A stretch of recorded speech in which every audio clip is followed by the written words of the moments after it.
예, 저는 누가복음 9장을 강의하면서 주로 성숙한 그리스도인 또는 성숙한 제자 만들기에 대하여 계속해서 말씀을 강의하고 있습니다.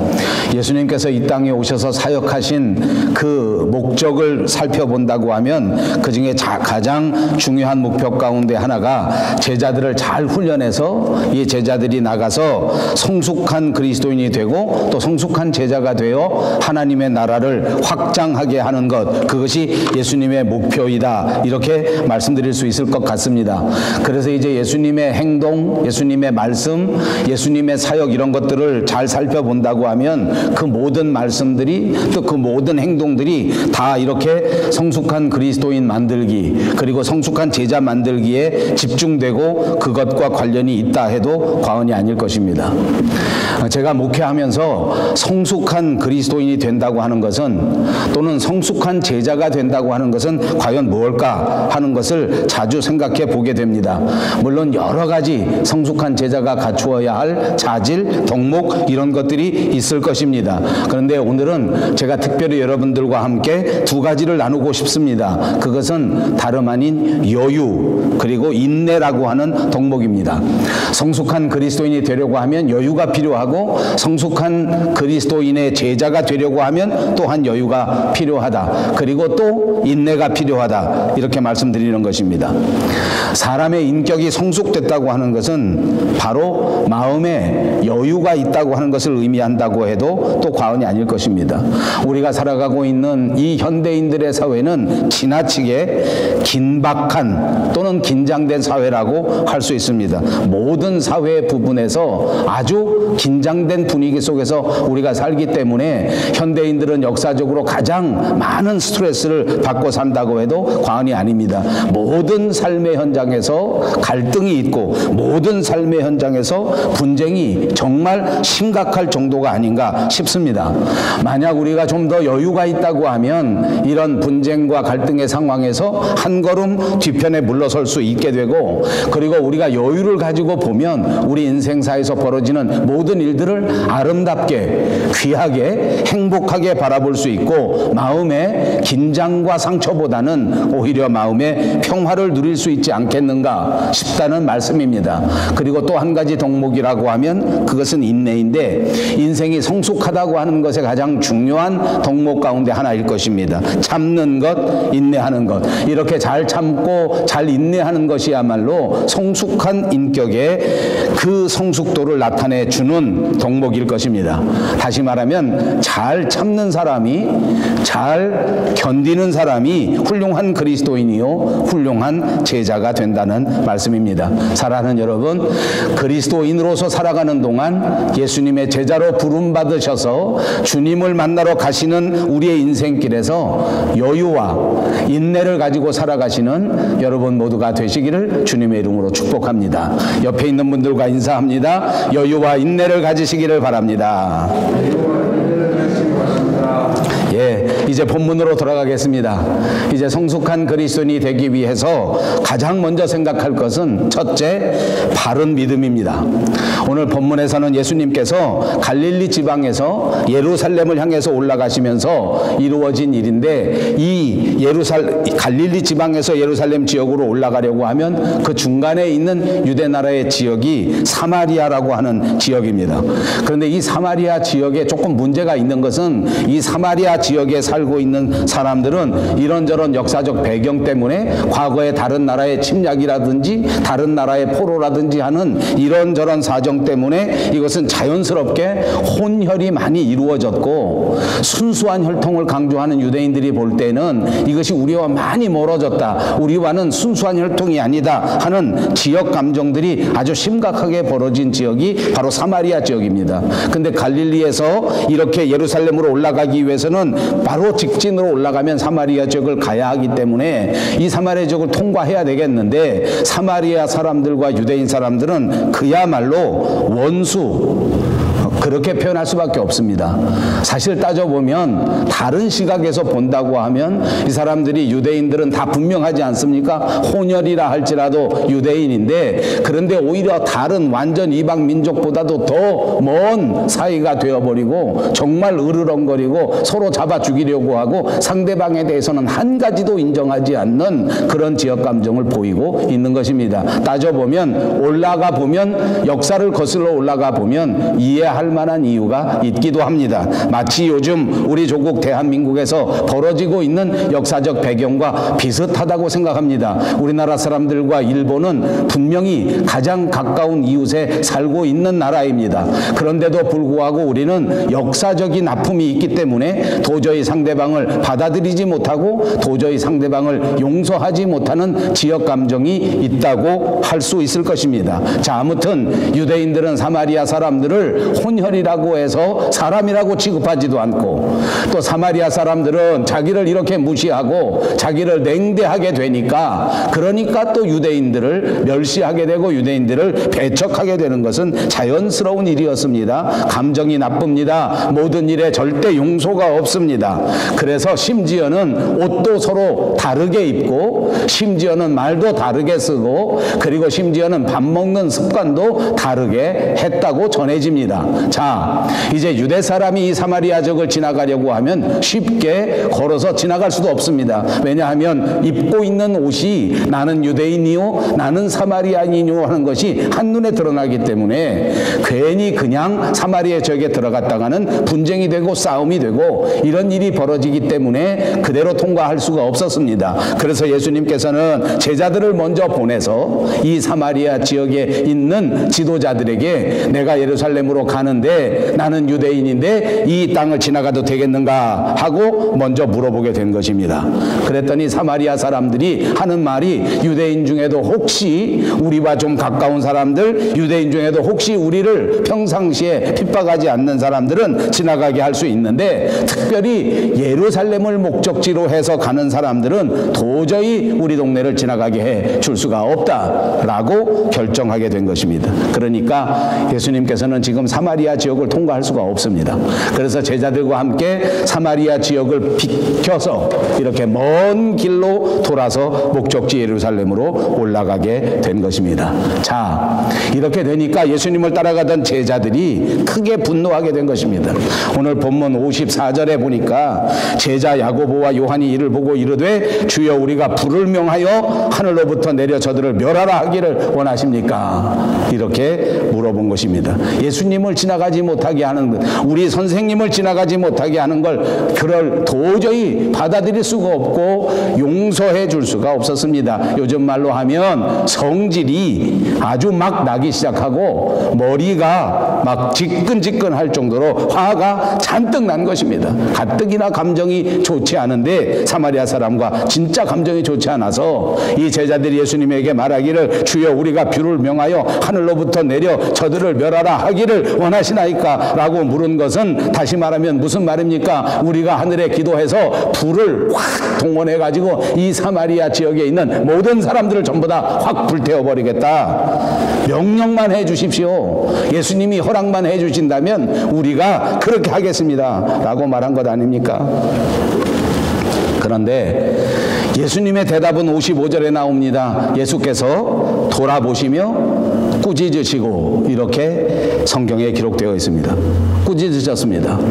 예수님이 돌아보시고 이 제자들을 향하여 꾸짖으신 이유를 우리가 찾아볼 수 있지 않겠습니까? 무슨 이유로 그러셨을까? 저는 이렇게 생각합니다. 예수님께서 제자들의 마음을 볼 때 너희 마음가짐이 아주 잘못됐다, 네 마음이 삐뚤어졌다 라고 지적하는 것입니다. 내 마음이 틀렸다. 지금 그런 마음을 가지고 있을 것이 아니다. 너희도 하나님 앞에 은혜로 구원을 받았고 너희도 죄 속에서 살았었는데, 그리고 은혜를 받고 그리스도인이 되었는데 어떻게 다른 사람을 받아들이고 포용하고 품는 마음이 그렇게 없을 수가 있느냐. 내가 이 땅에 와서 너희들을 제자 만들면서 성숙한 그리스도인이 되게 하면서 늘 말하기를 내가 이 땅에 온 것은 사람을 죽이고 사람을 망하게 하려고 온 것이 아니라 잃어버린 자를 찾아서 그리스도의 능력으로 생명으로 구원하게 해 주려고 이 세상에 왔다고 귀에 못이 박히도록 말했는데, 그렇다면 너희들도 그런 마음을 가져야 할 것 아니냐. 그리스도 예수의 마음을 갖고 나보다 남을 더 존중하게 여기고 이웃을 품고 이웃을 이해하고 이웃을 섬기고 이웃을 용서하는 마음을 가져야 할 터인데, 어떻게 이렇게 삐뚤어진 마음을 가지고 이 사마리아 사람들이 조금 섭섭하게 했다고 해서 거기다 온통 불을 내려 완전히 불태워버리겠다고 하는 잔인한 생각을 할 수 있단 말이냐. 여러분, 조금 심한 말로 하면 인생 사는 마음가짐의 문제가 아닌가. 상스러운 말이 될지 모르겠지만 마음보의 문제다. 우리 스스로의 마음보를 한번 돌아보시기를 바랍니다. 우리는 예수 그리스도의 피 공로로 대가 없이 용서함을 받았는데 어느 순간 내가 죄인이라고 하는 사실을 까맣게 잊어버리고 상대방은 죄인이고 상대방은 용서받을 수 없고 상대방은 시커멓고 상대방은 모든 것이 잘못됐다라고만 생각하면서 상대방을 정죄하는 오늘 이 제자들의 모습이 아닌가. 오늘 이 말씀을 돌이키면서 오늘 이 상황 속에서 우리 스스로의 마음을 점검해 볼 수 있는 저와 여러분들이 되시기를 바랍니다. 내 마음 속에는 과연 믿음과 소망과 사랑이 넘쳐나고 있는가?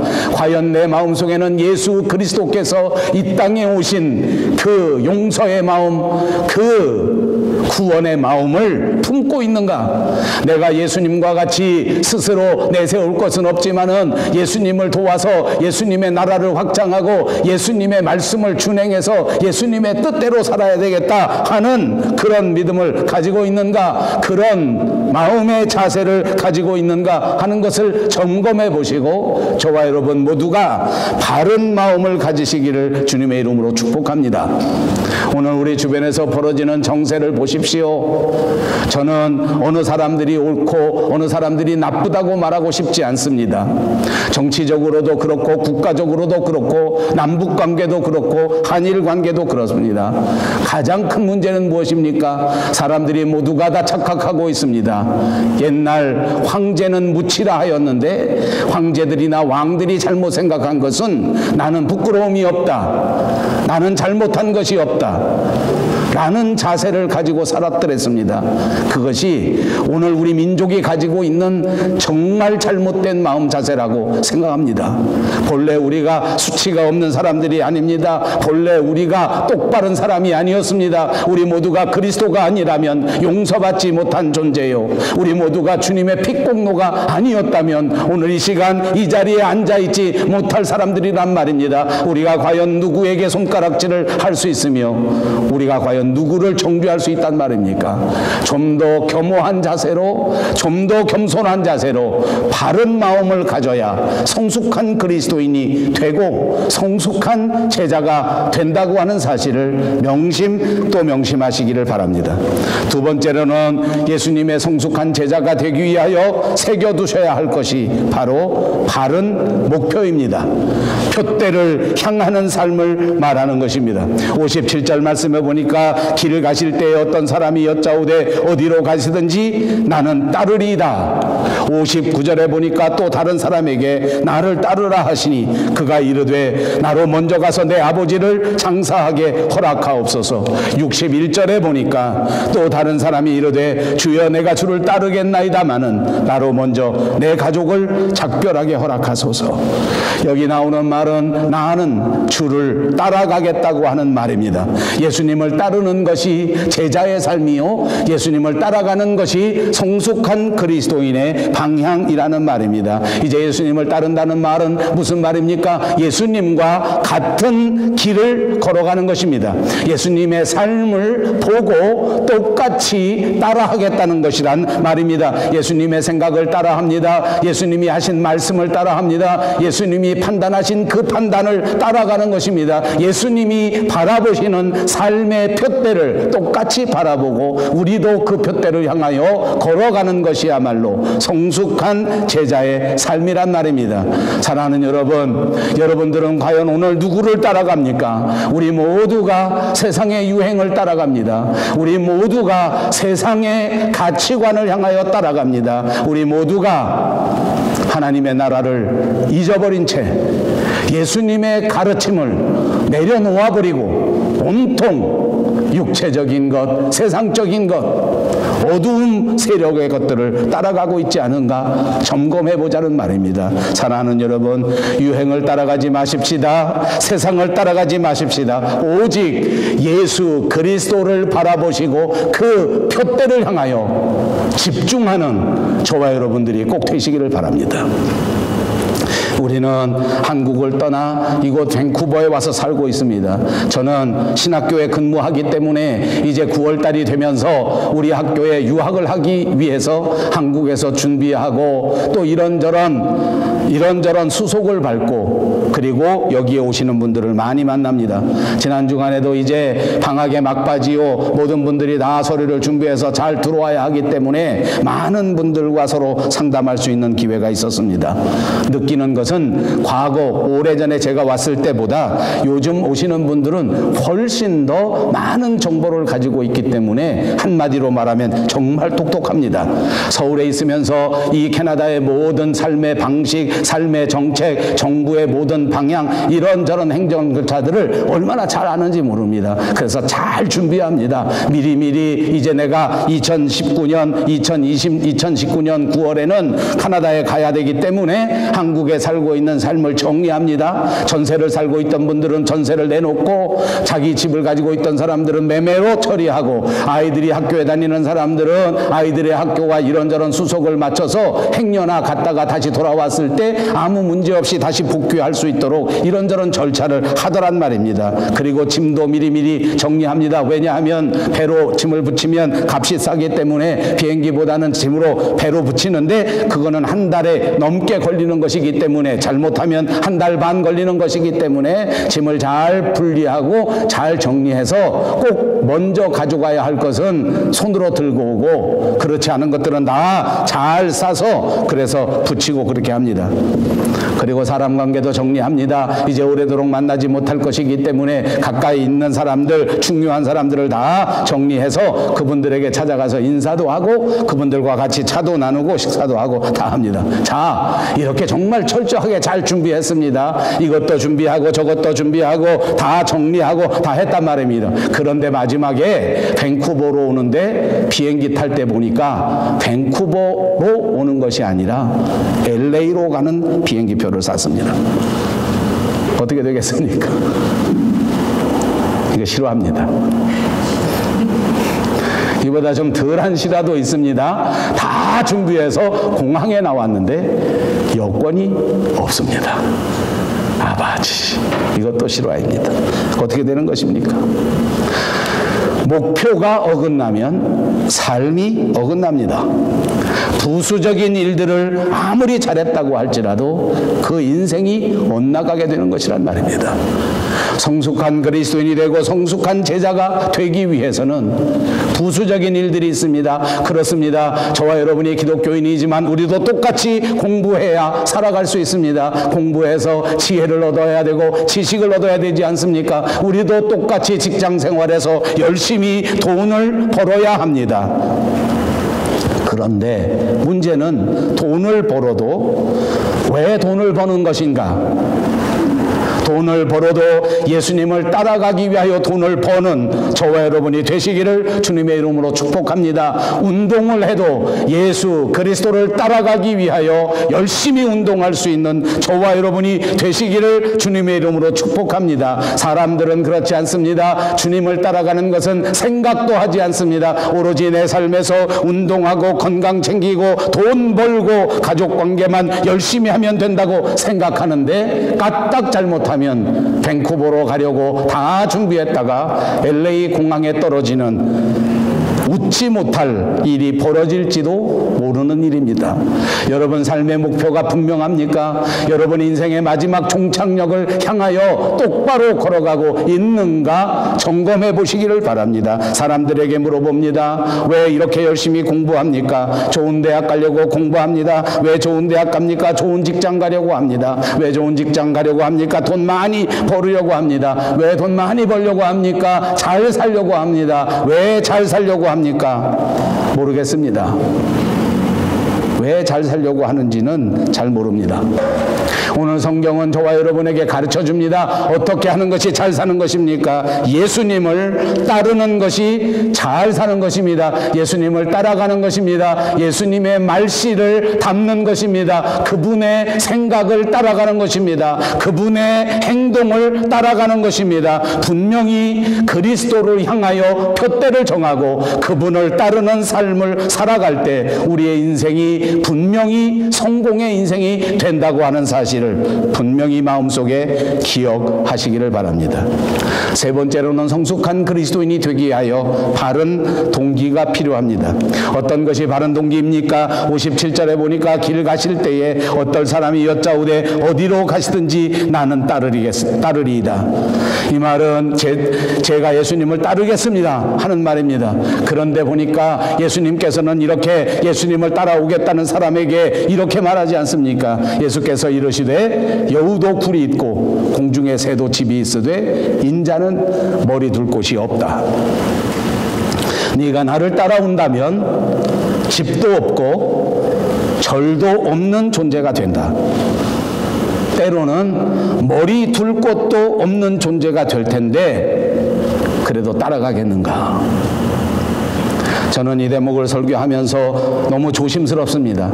행여나 여러분들 가운데 마음에 시험이 드는 분들이 있지 않을까 염려하는 마음입니다. 그러나 이것은 주님이 우리에게 주신 말씀입니다. 나를 따라오면 세상에는 여우도 굴이 있고 공중에 새도 집이 있지만 인자는 이 세상에 집도 절도 없을 수 있고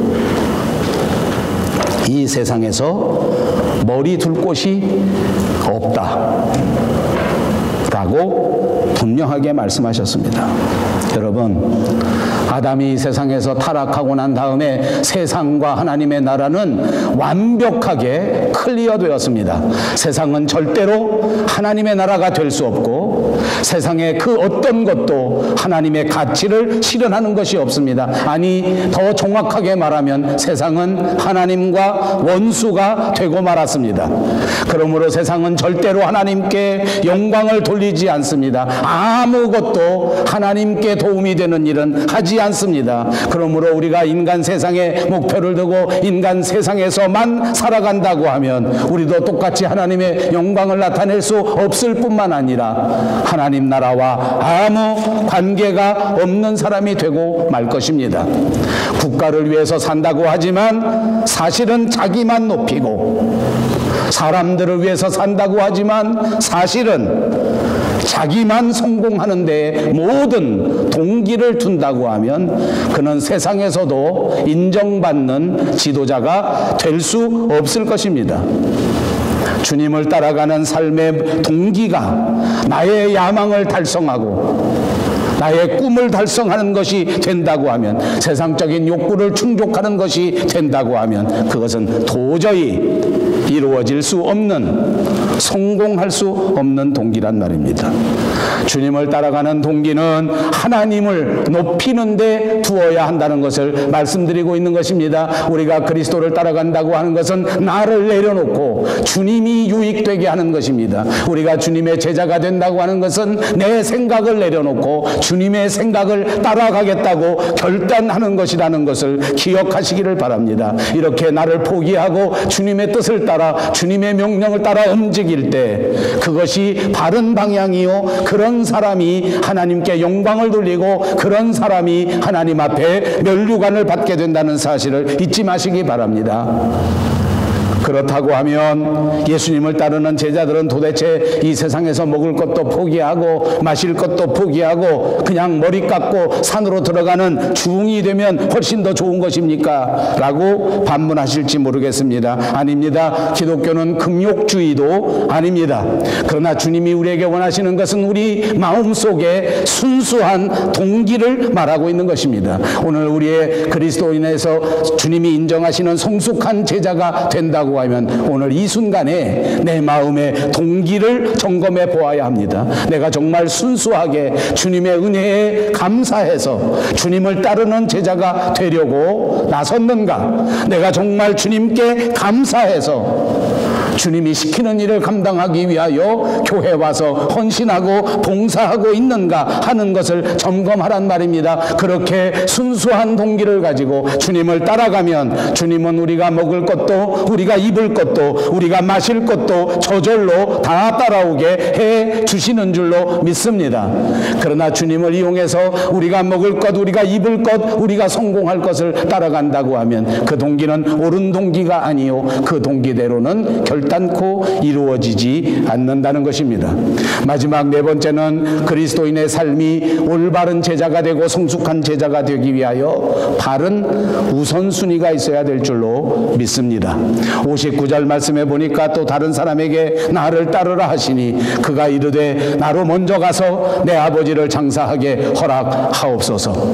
61절 말씀에 보니까 또 다른 사람이 이르되 주여 내가 주를 따르겠나이다마는 나로 먼저 내 가족을 작별하게 허락하옵소서. 오늘 보니까 성숙한 그리스도인이 되기 위하여 주님을 따라 나선 주님의 제자들이 예수님 앞에 정말 많은 조건을 내세웁니다. 한 사람은 부친을 장사하겠다고 합니다. 다른 한 사람은 가족들에게 작별을 하고 오겠다고 합니다. 이것도 똑같이 마찬가지입니다. 사실 우리 인생의 삶에서 부모를 챙기고 가족을 건사하는 일은 우리가 꼭 해야 할 중요한 일이요, 우리 사람들에게 꼭 필요한 일인 줄로 믿습니다. 그런데 주님은 우리에게 말씀하신 것입니다. 이렇게 자기 가족의 일에, 자기 부모의 일에 메인자들은 예수님의 제자로 성숙한 그리스도인으로 합당하지 않다. 세상 일에 얽매인 자들은 주님이 배척한다는 사실을 기억하십시오. 주님이 우리에게 점검하는 것은 바로 우선순위입니다. 무엇을 먼저 하는가 하는 것입니다. 손에 쟁기를 잡은 자 무엇을 먼저 해야 하는가?